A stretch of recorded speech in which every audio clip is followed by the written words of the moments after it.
I don't feel alone. We just settled in and it already feels like home.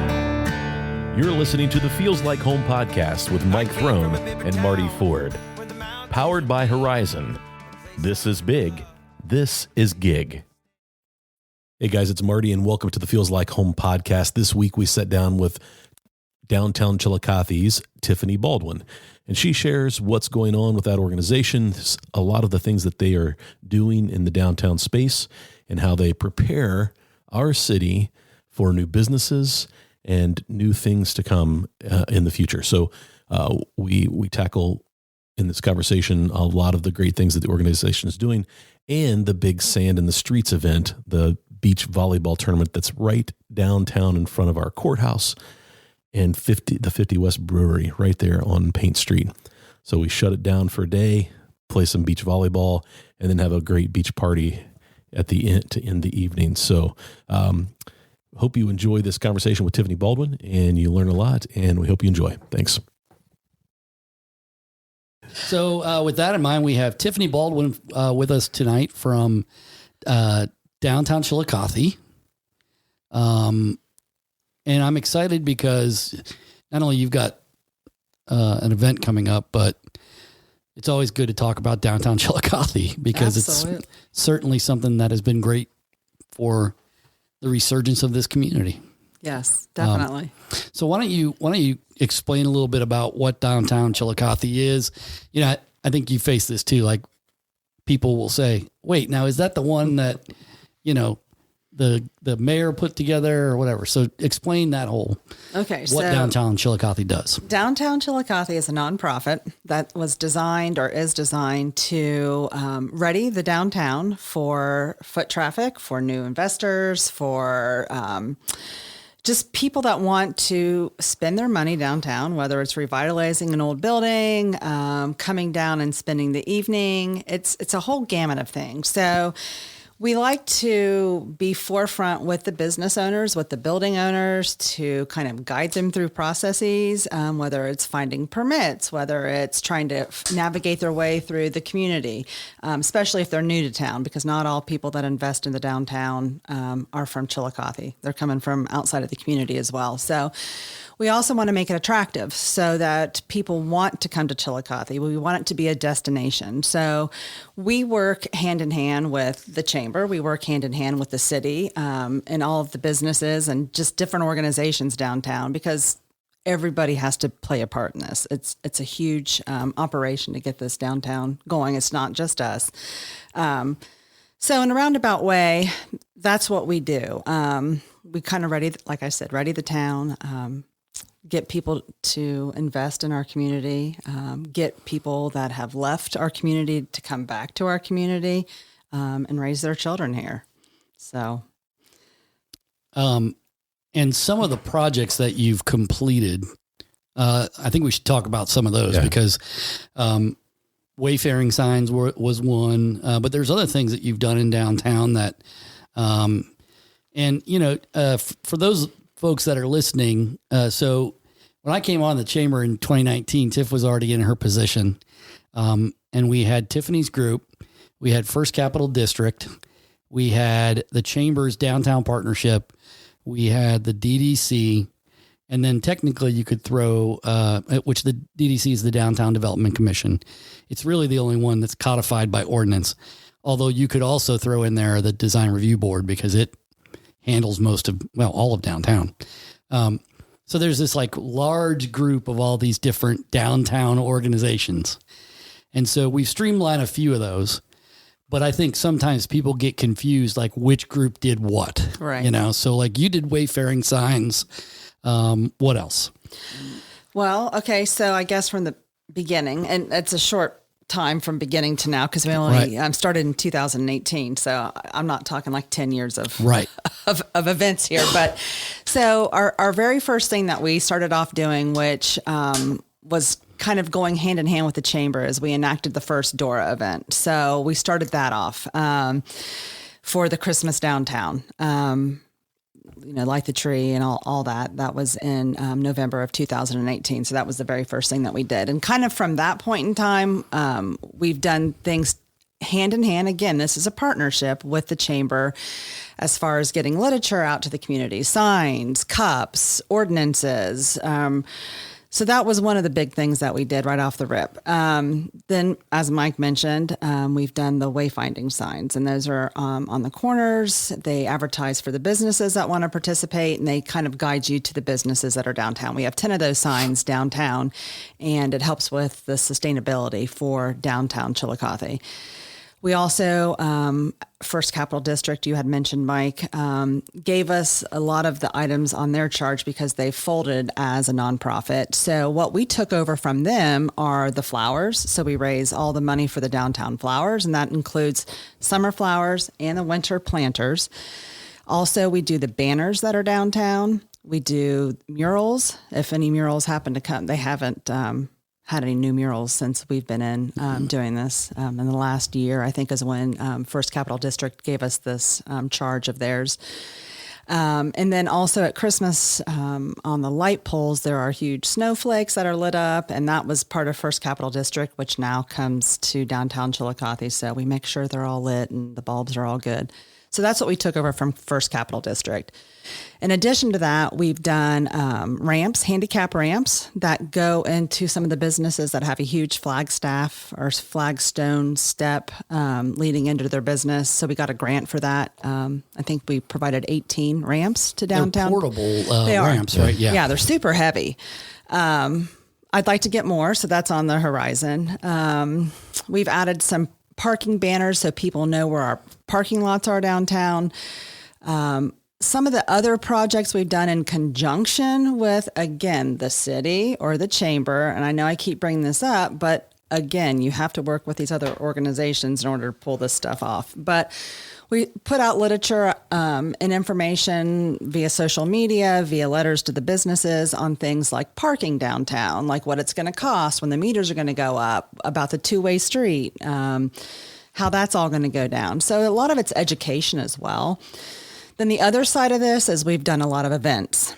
I don't want to be known as an event organization, but to get us off the ground, we needed to do these events because we were trying to find ways to make things sustainable. So the events that we've done we've done some pub crawls. We have done sand in the streets, which I think we'll talk about more here in a minute. Why can't I think of all the events that we've done off the top of my head? Oktoberfest you were involved in. How did I forget that? Oktoberfest. We were part of the Kenworth Truck Parade. We were part of the Yellow Day downtown. So there are a lot of things that we're trying to find how we're going to sustain things like the Christmas lights downtown. This year, new on our agenda as we're coming up with funding for Christmas lights that will be on the north block of North Paint Street. And we're going to start there from Water Street and move on down south on Paint. So, and we're finding ways to like fund the flowers and different things like that instead of asking people for all these donations. So that's what these events hopefully are going to eventually do. And you forgot one. Oh no. So you did the kiosks in the parking lots. So they're large maps that kind of show you where things are. Most of you listening to this, you know where everything is. But when somebody from outside our community, and trust me, this happens quite a bit, comes to our community, they are unfamiliar with all these things. So they park in a public lot. They're more than happy to walk around different places, but they don't know where anything is. So that's the first place they can go, take a look and say, oh, I'm going to go to Old Capitol Brewing and it's right here. Oh, look, the bakery's right next to it. There's a candy shop, things like that. They can kind of plan out their business, their visit, right. Which is really nice. So, and on your website, there's quite a bit too on places to stay downtown, right? Right. We added that. So on our website, not only do you have I have all the businesses listed that are in the downtown area, but we also have all the Airbnbs and bed and breakfast that are in the downtown area. I think there's 12, maybe. We just got a new one. So I think there are roughly 12 locations to stay, but they're all listed with the link sending you to be able to make your reservations.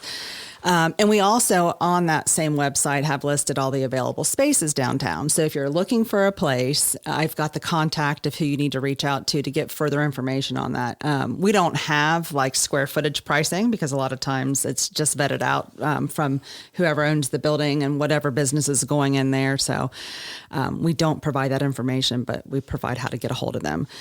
So, so that's in there. One of the other things I wanted to mention too, I hear often that people don't know what's going on. And I know you get that problem, that same problem too. So how can we make it easier for the community to know what's going on? I mean, we put it on the radio, we put it in the Gazette, we put it on social media, we hand out flyers. You know, I mean, we think that we do everything, but obviously we don't. So one thing that I'm looking into right now is making a community event board that I want to post in the downtown where hopefully a lot of people, at least people that are seeking information, know where to go. And it's a board that's going to be switched out monthly. And it'll have all the events on, not just the downtown, but also throughout the community. And kind of put some big news on there that people can stand in front of and look at.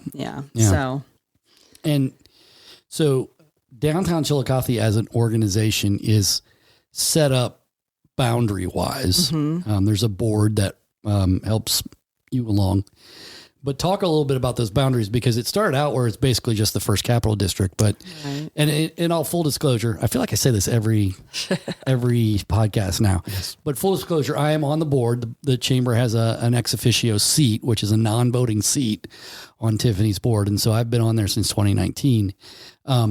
But last year, I believe we expanded the borders of downtown Chillicothe as an entity. Right. So, okay. So original boundaries, just like you said, Mike, they go from Water Street to 5th Street, Mulberry to Walnut. And so when we extended, we went from Main Street, east and west. So west, we went all the way to High. East, we went all the way to by Prentex. Why can't I remember the name of that street? Hickory. Golly, I've lived here since 78. I'm aging myself. And then on Water Street West, we went right after where Harmony Boutique is. There's a little side road right there. So we went there. And then on 2nd Street, we went west to High. So we took it out further past Walnut Street. And then we also included the Riverside area back behind Water Street, like back behind like where Exit is. So, we made the boundaries larger. And that was important because really that's the next level. I mean, we've developed, and there's still opportunity in downtown, of course, but in the first capital district. But the next level of development and the next level of things that are going to happen are going to happen in those areas for sure. As you know, it's already busting at the seams. I mean, there are still available spots downtown, but it may not be perfect for that smaller business or somebody looking for a little niche. It's going outside of the seams. I mean, look at Brickhaven. They're building right now. I mean, it's right outside of where our initial boundaries were. So now they are included because we expanded our boundaries. That's just an example, but yeah.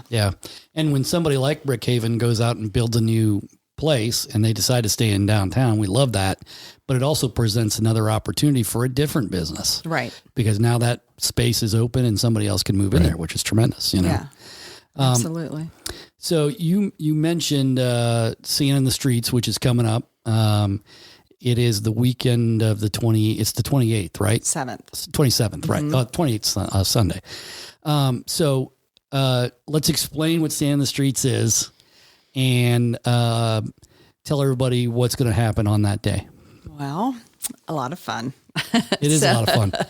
And if you don't like sports or you don't want to play volleyball, come to the beach party. Right. Exactly. So last year was our first year. We had 3 courts, sand volleyball courts down. Literally the sand was laid on the streets on Paint Street between Main and 2nd.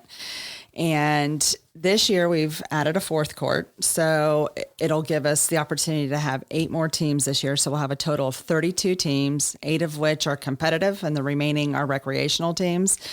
And they start at 8 a.m. and they play until about 5. And then after that, the band sets up. And then from 6 to 10, the band will play. And so the sand that was used for the volleyball event now is like you're at the beach and you're just kind of having a cool little dance party out in the sand. Last year, people were taking their shoes off and dancing. I mean, you were there, Mike. Yeah. I mean, yeah, your kids were playing in the sand. It was awesome. I mean, people, they really got into it, and that's what we wanted. This year, we're going to add a little bit more. We're going to throw some balls out on the sand and some fun games for the kids and cornhole and some tables and Adirondack chairs. I mean, Nice. so we're going to jazz it up a bit this year. Yeah. It's the same band, Funky Brewster. Nice. So And they were tremendous last year. They were. They can play anything, honestly. You're right. And the whole, like, people were dancing, they're having a blast. And there's also going to be vendors there during the day, right? You've got some 50 West is a major sponsor, so they'll be involved. Correct. With their offerings to their place, but then you've got other vendors as well. Yeah. So our major sponsors for the event is Adena Health System, 50 West, and Hernstein Automotive. So those three are our major sponsors. And I do want to touch to 50 West. Not only are they going to offer their normal menu, but they're also going to add breakfast that morning. Oh, wow. Yeah. So since play starts at 8 a.m., they will have breakfast on that day, on Saturday, the 28th. And then they'll stay open until the Beach Fest is over. But so some of the vendors that are going to be there are Scoops, which you've had. So they're coming from Circleville. Water And they're gonna, nice. Yeah. Who else is coming? Well, like Nellie Dog, they're going to set up, and she's going to be advocating for the splash pad. So we're going to have her in the children's stand area, which will be new this year. We're going to have a specific area designated for the kids to play. Yeah. Nice. Yeah. So she'll be set up there and kind of doing some things for the splash pad, which that'll be a nice presence. Aunt V's will be there selling some Italian ice also. We also have Mama G coming, and she's selling some lemonade. Dwell is going to be selling, I think, some adult popsicles. So stay tuned for those. All right. Because also, since we didn't have to pull an F permit, you're able to utilize the DORA. So you can so we can't forget about that. So you can come in and out of the boundaries. If you want to get something from Old Capitol or get something from Steiner's, you can walk into the boundary with it because they have special cups. And then you can also walk out if you decide you want to leave and go shop somewhere. Yeah. But also some of the businesses are partnering with other businesses. Steiner's, they're partnering with Maggie's Farm and Aromatics, and they're kind of doing something for that day. So cool. They said stay tuned. I know last year Tara at Steiner's had a huge bucket, which was a cool drink. That thing was quite something. It was. So, yeah. It was really cool. We had just moved in to this house the weekend before. Oh. And so like we were settling in and trying to get things organized, and I walked down earlier while they were playing volleyball, and I could not believe the crowd down there. There was people walking everywhere. So not just in the volleyball area, but all of downtown. Right. So one of the places we always hit is the Antique Emporium. And so Jen and I walked down there, and then we ended up catching, we could hear the music from our front porch. So we kind of sat here on the porch for a while and checked it out and just listened, and then walked down later. But it was like, what a great weekend for us to really like have our first weekend at the house and see all the, like the whole reason why we moved here is to be close to the downtown things. You could hear the music from your front porch? Yeah. I could. That was cool. Okay. Yeah. So it was just really neat to see all that happening. And we just kind of looked at each other and were like, yeah, this is why we bought this house and why we moved downtown to get closer to all of that fun. It certainly wasn't because you were downsizing. That's for sure. We're stupid. Now, we're just committed to our downtown. All right. So that's one way to put it. Well, I think the really fun, first of all, the Sand in the Streets thing is amazing because it's literally something nobody else was doing. Right. And I think you guys have paired with Kova, the outdoor volleyball folks. They kind of run the sort of tournament side of this thing because they know how to do it. Right. They do it all the time, which I think anytime you mentioned partnerships earlier, and we were mostly talking about partnerships that get things done, right? Well, you got to do partnerships to really get events done too. And when you can have, Kova working with you to do the volleyball part of it and the vendors coming in to take care of everybody with food and drink and so on. And then all of a sudden you've got these two businesses working together to do an offering. Like that's exactly what you're trying to do with an event like this. Absolutely. 100%. And like you said, Kova, we could not do it without them. Those guys are so instrumental. They're setting up the nets. They're donating the volleyballs. They're actually, one of the Kova gentlemen has a trucking business, and he's going down to get our sand for us. Oh, yeah. So, and then spreading it all out. So without the help of these guys, there is no way. Yeah. I mean, they announce all day, as you saw up on that stage. So they take care of all of that. Yeah. Yep. So shout out to Kova. Thank you very much. Yeah. They've done tremendous things. Yeah. I couldn't believe how fast they cleaned up. Yeah. Right? Last year. I was not expecting. I was expecting Sunday afternoon to still be cleaning up sand, and I had actually it was gone. I had to do tech at church that morning on Sunday, and so I told Tiff, I said, "Well, I'll come down after I'm done. It probably won't be till afternoon." Well, Kelsey had come home early from church because I was stuck there. She goes, "You won't have anything to do. They're leaving." And I was like, "What? It's like 10 o'clock. Right. I mean, we came down at 9 a.m. on Sunday, prepared to, I don't know what I was prepared to see, but it was gone. Yeah. The sand was gone. They were just doing the fine, detailed pickup, and we were kind of like leaf blowing the sand off the sidewalks. Yeah. But 11 o'clock, the streets were open and drivable. Yeah. That is amazing. Yeah, It that was doesn't amazing. happen with any other event. I don't think people realize how many truckloads of sand it took to create those courts. Yeah. Absolutely. Well, the city was so on top of it also. Yeah, and they without really were. them, we could not have done this. So Thursday night before the event, they started loading up trucks down in the park, because what we did was take a majority of the sand from the sand volleyball courts down by the pool. And so they're going to do the same thing this year. Be prepared. And like 6 a.m. on Friday morning, and they start laying the stuff. So when we got there, like at 7, I mean, from Main Street to the alley right by the law complex was already filled with sand. I remember that. Yeah. It's nuts. Yeah, that's amazing. Yeah. Well, and you get a lot of contributions too, through not only grants and things like that, but different organizations have given you a lot. Let's talk a little bit about that, because, you can do events, but events only really get you so far. Right. And so you really do need the community's support, and you've gotten that so far. Absolutely. When we first started, if we didn't have the community support, we would have never gotten off as a program, as a nonprofit. So we had a lot of private donations and some public donations that came in. And then as time has gone on, we have tried to find, kind of like I mentioned, some projects to allow for sustainability for downtown Chillicothe. The wayfinding signs, like I mentioned, is one of the big sustainability projects that we do. However, when we do these big events, like this volleyball event, if we didn't have these big sponsors, like you said, I mean, we wouldn't pull off a successful event. Right. I mean, we're on track to make a lot of money off of this, but it's going to go back into the community as Right. well. I mean, so part of it, like I said, it's going to be the Christmas lights, the flowers, da-da-da-da-da. But if you didn't have, the Hernstein Automotive, the Adena Regional, the 50 West, and then our other sponsors, because we have various levels of sponsorship, we would not be successful without them. Yeah. I think it's easy for businesses to jump in on what you're doing because they see like a project come to conclusion. They see that you're getting stuff done, and then it's fantastic events. Right. So, it's just much easier to say, yes, we'll jump in because they got to see last year how great it went. So for all those other things. And then I think that helps you with all your other projects. So Absolutely. when it comes back to the table and you're like, hey, what else can you do for us? It's much easier. I mean, like for me, for the business I'm a part of, it's much easier for me to say, yes, we can jump in and help because we've seen the fruit of your labors. Yeah. Right. Right. So, Yeah. Oh yeah. I mean, without any success, it would be much more difficult to do those things. But I know that you've gotten some grants and some donations from folks over time, and some of those folks, they don't want to be known, and Right. that's great. But I think,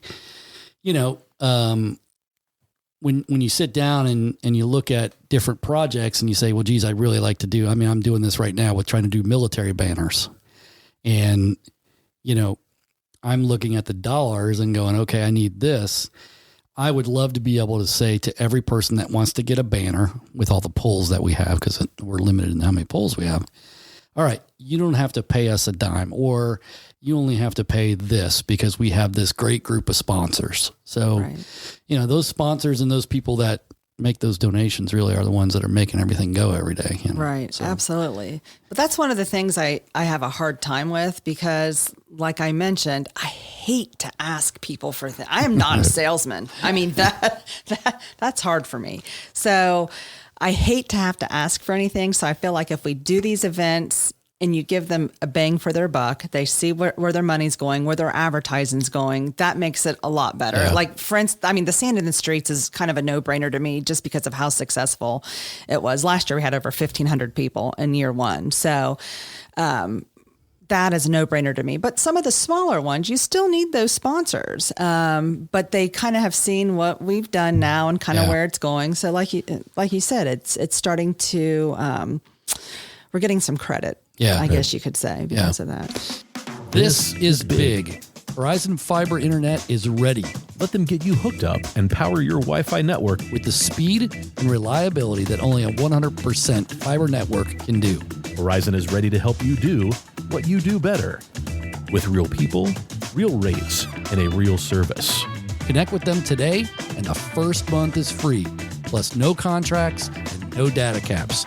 Call 740-772-8331 Or visit horizonconnects.com/Chillicothe to sign up today. Well, and then when you look at things like Oktoberfest, where it's basically, you know, you're also at the mercy of some other competing interests there, which was something we found out last year. Right. That Ohio State Tulsa game was a lot peskier than we thought it might be. So that kept people at their houses. Then it rained. And then, you know, COVID.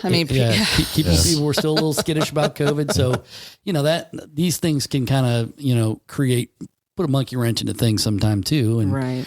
I think the important thing is that you don't say, okay, well, we're just never going to do that again. Right. You just reassess and go on from there. And I think you've got a pretty good board around you. I'm not saying that because I'm on it. I'm just saying, I think you've got a pretty good board of folks that is really forward looking and trying to make the organization sustain itself 5+ years and beyond. Right. You know? Yeah. The board's phenomenal. I have a lot of support from the board. So they kind of help keep me in tune and kind of keep me in check and guide me. And without them, I couldn't do it. So kudos. What's one of the biggest questions that you get from people that are looking to maybe locate downtown? What's the first thing that they ask you about? What restaurants do you have? That's one of the main things. Yeah. Or, you know, how many retail shops you have, or a lot of, God, when was it? It might've been in I think it was in 2019. We had tried to do a little Christmas market. We took a vacant building downtown and we had some vendors come, and they were just to set up like November through December or something like that to Christmas. And it was people that maybe made candles or just like did little things like that they couldn't quite make it downtown, but they wanted to try their hand at it to see if they could. So out of that Christmas market, we did have one successful story. So one of the vendors that we had set up in there, which is a Touch of Charm Mercantile, they opened a storefront after going through this Christmas market. But that's one of the questions I have is like, hey, I'm small. Where can I go if I'm a small business? Mm-hmm. Because a lot of the building or the open spaces downtown are bigger spaces and they just can't afford that rent. So sometimes they're looking to partner with another business, whether or not they just take like a bookshelf or some shelves and put it in the front of somebody else's business and kind of set up shop there and see how it goes. But that's one of the questions I get asked too. Where do you have small storefronts downtown? Yeah. So, when you look at the opportunities in downtown right now, because a lot of these spaces have been filled, which one do you look at and say, wow, this is one that 5 years from now, we'll be talking about how this area transformed or this space transformed? Well, I have 3 spots. Can I Okay. give you 3 answers? Absolutely. Okay. So my first answer is the corner of Water and Paint Street. Yeah. Something huge is happening. Obviously, everybody can see it, and something huge is coming. So I don't know all the details. I'm just saying I know the method behind the madness and the person who owns this building, and they're doing huge things for our community. So I can only imagine something huge is coming. That's my first one. My second one is on East 2nd Street, the Secret Garden. Something's going to happen there. Yeah. We just need to hold on and bide our time. But trust me, so that's a little gym that's kind of tucked back in there. I mean, you've been on the tour of the building, Mike. People don't know behind the building, there's a garden back there. So like if a restaurant, that's what the vision is. If a restaurant would go in that building, that dining back there is phenomenal. So that's number 2. Which you could repurpose that too. We could plant herbs and other things there that you could then use in the kitchen. Yep. Things like that. So, Yep, absolutely. Yep. And then number 3 that I'd like to see is the house and building. Yeah. So that's, gosh, I mean, we just went on that last week. If we do that, all right, you and I are just going to retire. Right? We're just going to leave. That'd be like leaving on a high note, like High note. George Costanza walking Right. out. Help me out. Which building The is that? house and building is right next to the Carlisle building on Main Okay. Street. I'm tracking. Yeah. Yep. Yeah. I So- mean, that ballroom upstairs is phenomenal. It's amazing. Yeah. Amazing. And then you walk in there and you go, why is this empty? Yeah. Right? Yeah. Why? It is- needs to be an event space. there needs to be Yeah. something there. That's where Marty can run his little jazz club up there or something. Oh, that would be cool. Don't tempt me, Mike. Yeah. Some bourbon and stogies up there. We already have that in town. Don't Well, we? I think the interesting thing is the Howson project was a big deal as Carlisle got done. We were like, okay, that's the one, that's the thing, right? Well, then, of course that didn't quite happen. And then in the meantime, we've had all these other places like the museum and that building, and the apartments above and Paper City. And then we had, where OCB is now and things like that. And now we've got the corner of Paint and Main.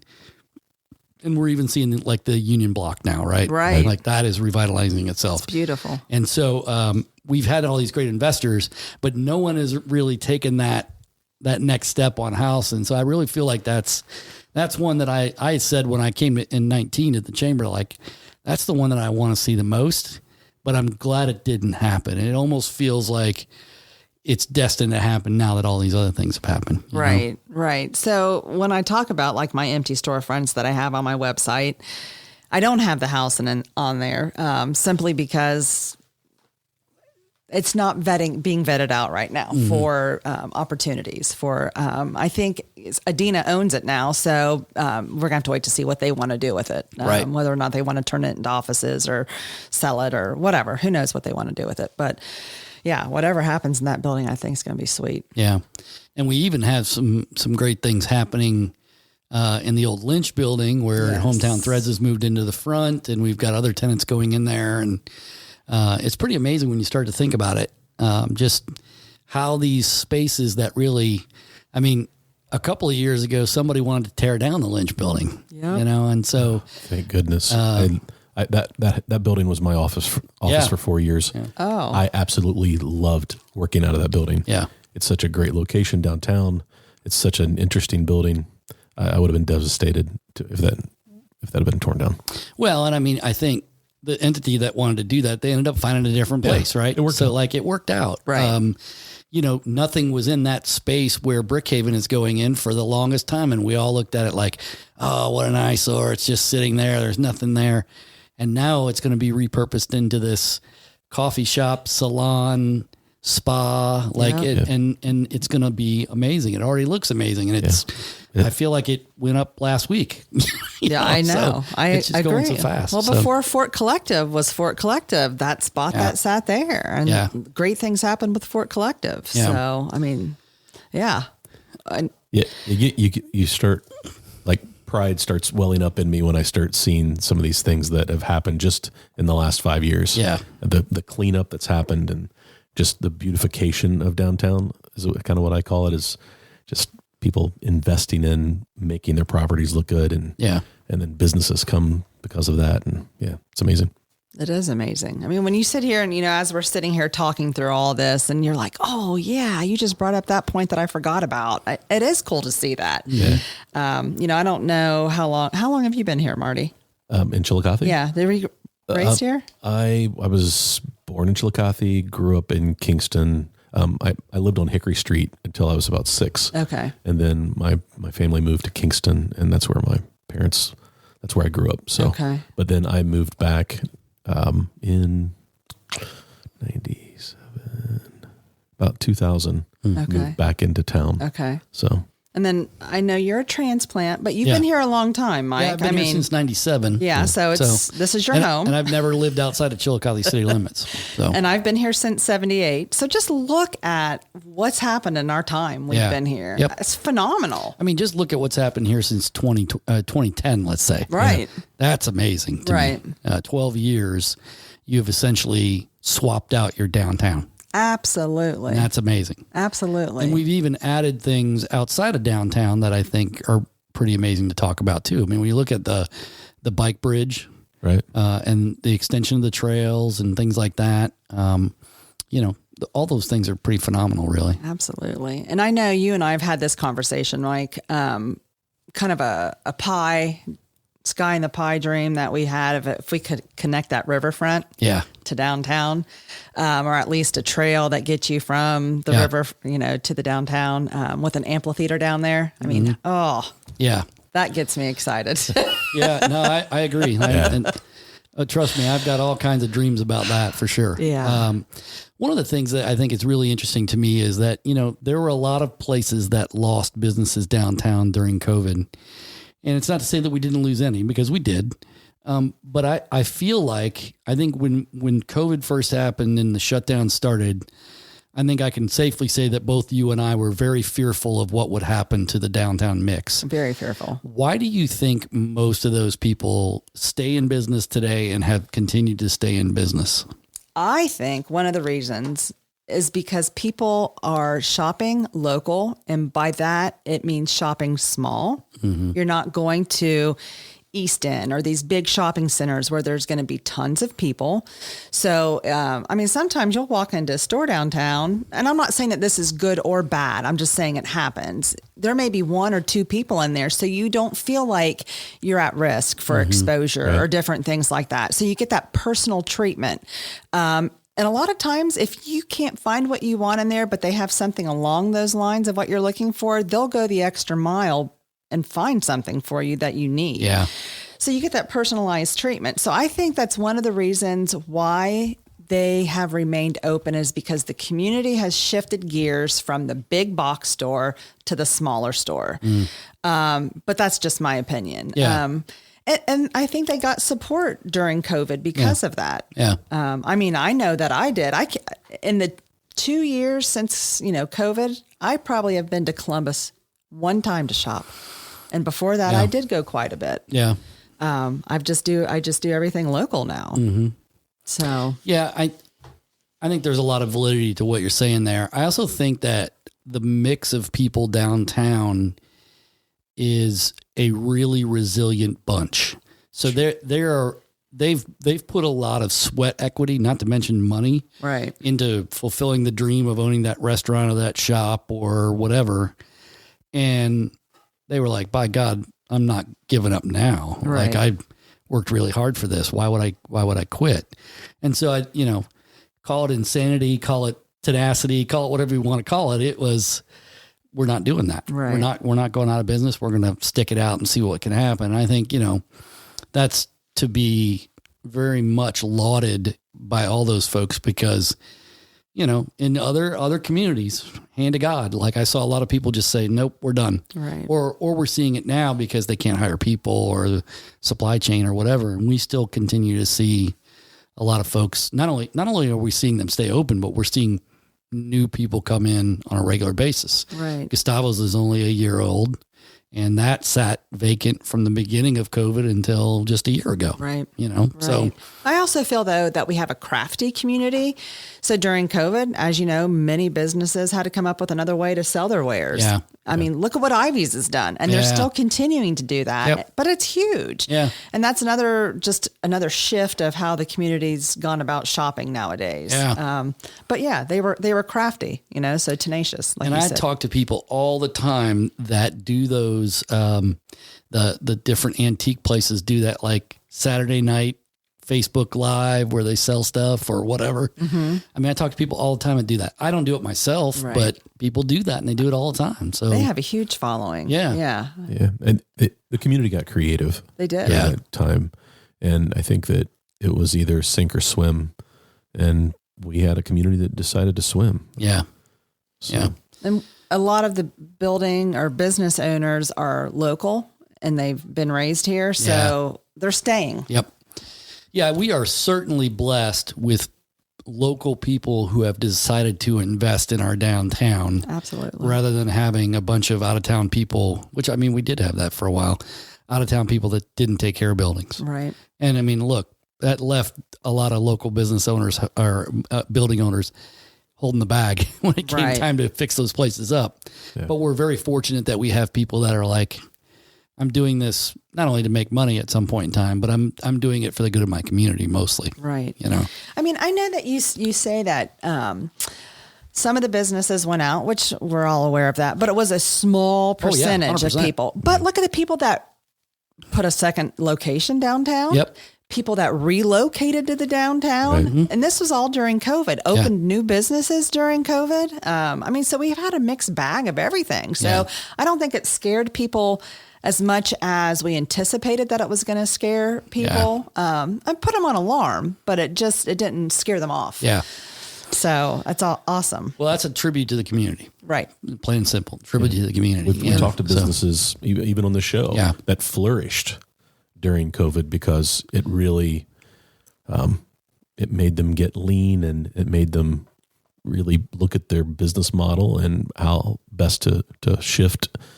And it was really great to see those businesses come through the other side with a lot of, we talked to Jesse Mitten. Yeah. Talked about how I was just going to say, the record store. He's like, honestly, like vinyl made a comeback during COVID. Yeah. And we just had that conversation with him. And that's amazing. That's what you want to see in your community is that resiliency is you keep taking those punches, but you just get right back up and figure out how to do it better.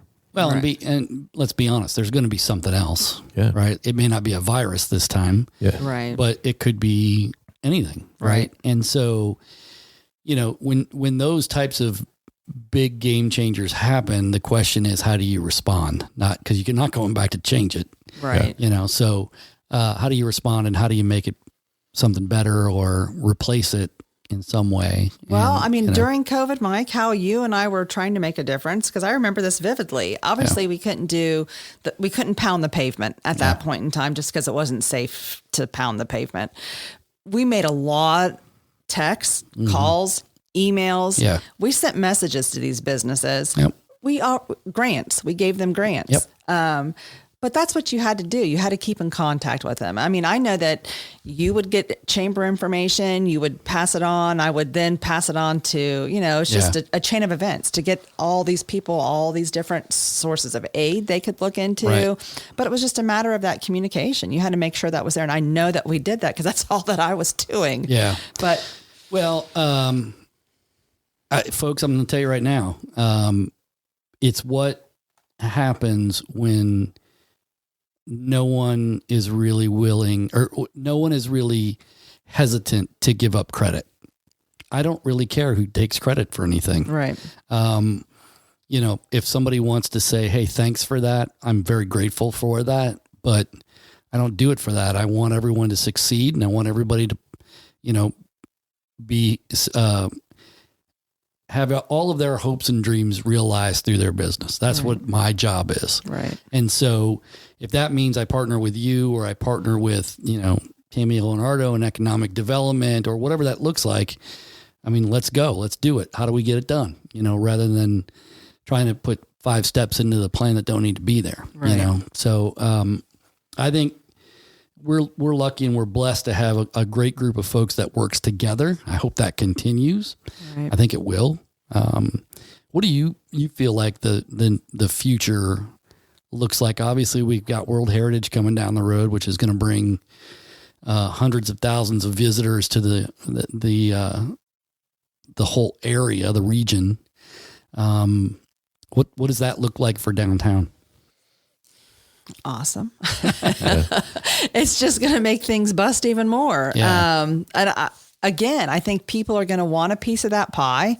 They're going to realize maybe I need to break out and try my hand at maybe a storefront. But again, we're busting at the seams as it is. So then do we even get a larger footprint downtown? Right. Yeah. So I don't know. I think it's going to, especially once we get that designation and those visitors start coming into our town, I think then people are going to be like, hey, I better jump on right now. Yeah. What I've tried to tell people is, look, if you're thinking about it, you better capitalize now, especially with some of the shortages. I mean, we've had this conversation about the pedal cab that wants to come to pedal pub that wants to come to downtown. And basically he was going to try to do it this year in this summer and just couldn't get it fabricated because everything's backed up. Right. So he still wants to do it and it may happen next year, but who knows, right? But all those little things are what make this community either a destination for people to come to or give them fun things to do. I mean, just look at all the things that have happened downtown that you've got the axe throwing, you've got Nelly Dog, you've got the image place, the destruction room. I mean, you've got all these antique emporium, the pinball machines in there. I mean, you've got so many things downtown that you can do if you just walk around. Yeah. So if you add this pedal cab, you've got the Dora. I mean, there's lots of things you can do. You could spend We got a trolley, for goodness sakes. trolley. Yeah. So, Maybe we should be visitors in our town for a weekend and plan like we're going to another community. Yeah. That would be cool. Like, get your families, like, what are you going to do with the kids? Oh, we're going to go to this park or go to Grandpa Joe's or whatever. I mean, you've got all these things that you kind of take for granted because you're here every day. yeah, it's funny. So we had the 2 Paints players this summer and they were from Northeast Ohio. And so their families came down quite a bit. But during the season, it was like they would only come down if one of the boys was going to be pitching or whatever. And so like it was kind of one-offs, right? Well, so they had a playoff game that they won and then they had to go on the road. They won that game. And so they had a choice between coming back and then maybe going on the road later, so they just stayed out there. So that meant that they won the first game and then the second game, if we would have won that game, it's over, right? Well, they lost that second game and we were all kind of bummed about it. But then in the back of my head, I was like, what's kind of cool about this is now we have all these people that came to see these 2 teams. A lot of them are from outside the area. And now we've got a captive audience for like one day. And it was amazing how many people that I saw out and about. And then I saw them at the game that night on Sunday, which I think is a great tribute to, if it would have been any other place, or it would have been this place in 2010, they probably would have just gone to Columbus to eat or stay. Right. And they chose to stay here and hang out here and eat here and go to the park or do whatever they wanted to do before they went to the game. And that's a great tribute to what we've built over the last 12 years or so. Right. I like what you said about maybe we just need to be guests in our own town to discover really what all there is to do. Just quick story. My kids decided to go far away for college. And so when they come home, it like they love coming home to see what's new downtown. Like they'll come home and like, Dad, what do you get to show us this week while we're home? And that's always fun. But a couple weekends ago, Jen and we walked off the porch and headed over and hit the antique emporium, and she bought a picture to put above the fireplace because we're always looking for things to fill this house. And then we go over to the mercantile, I forget the name of it. I bought way too much stuff from her. Touch of Charm. Touch of Charm. Yeah. She knows us on a first name basis. We've bought all kinds of stuff to Sarah. So, Sarah. So we walked over and talked to Sarah and pet her puppy that she has in there all the time. And then we were like, let's grab lunch. So we grabbed lunch at the Hibachi, and then the Great Seal Band was playing at the Lutheran Church. And so we walked on down. We got home at 6:30 that night. We left at noon. Oh, wow. And walked in our house at 6:30. And we were like, what a fun afternoon it was. Yeah. And we did. We got to explore some things that we don't typically do. Yeah. And so, that's a great lens or filter to like look at the town and Yeah. just come be a guest. Wow. Yeah, that's a good call. I appreciate that. Yeah. Well, we really appreciate you spending a little time with us today to kind of just go through downtown. And folks, if you don't know Tiffany and their work at Downtown Chillicothe, it's downtownchillicothe.com. Yeah. Super easy. Super easy. They're also on Facebook. And so look them up. There's always things that are getting added to the site. If you're out there and you're thinking about that dream business that you want to open a place, you can go on there and find all the locations that are still not filled yet. It's just a treasure trove of information. And if you're thinking about that, you should call Tiff, because in all actuality, I don't know of a single person that's opened a downtown business in the past few years that hasn't talked to Tiff first. There may be one or two, but I don't know of them.